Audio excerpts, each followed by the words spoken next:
Hey, what's up, everyone? So let's talk about that first because it's the centerpiece of this update. Character transfers are now officially live, and what that means in plain terms is you can move your character from one server or world to another without starting over from scratch. This isn't just a naked character swap either. Your inventory goes with you, your bank contents go with you, uh, including your Solari, and even your backed up bases and vehicles can come along for the ride. That's huge, especially for players who invested dozens or hundreds of hours into building up their setup and didn't want to abandon it just to play with friends or move to a different server environment. There are some rules around how this works, though, and the game is very intentional about it. To even begin the transfer, you need to be physically located in Haga Basin, which already tells you this is meant to be a deliberate decision, not something you do on a whim while wandering the desert.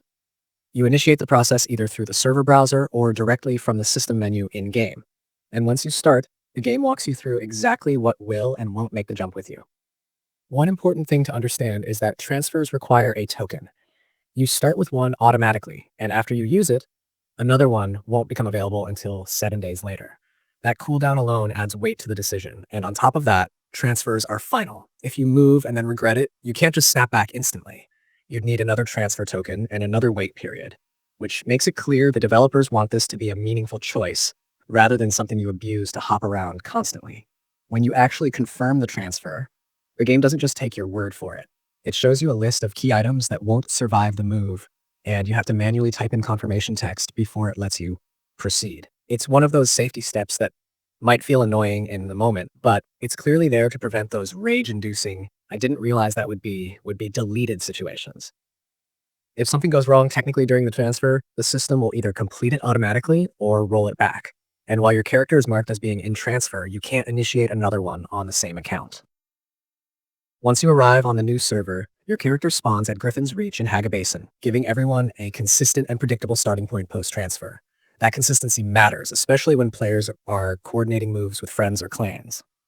Now, bases and vehicles deserve their own moment here, because this update makes it very clear that preparation matters.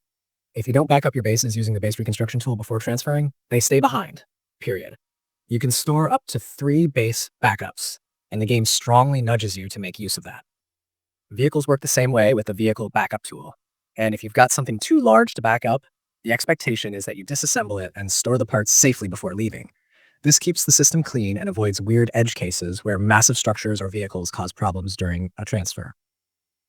Outside of transfers, there are some genuinely solid fixes and refinements tucked into this patch. The base reconstruction tool itself got safer to use, with text confirmation now required before you destroy or forget a base backup. That alone is going to save people from heartbreaking misclicks.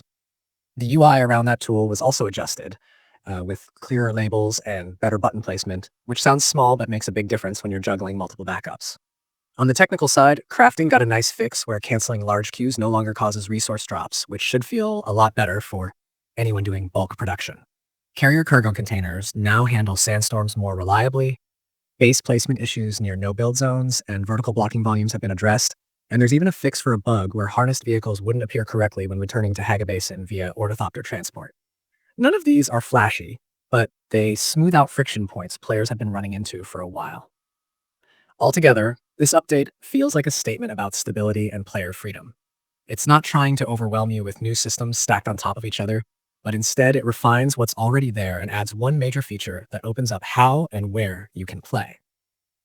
If you're someone who's been hesitating to commit to a server, or you felt stuck because your friends were elsewhere, this patch quietly removes a lot of that pressure while still respecting the value of time and effort players put into their characters.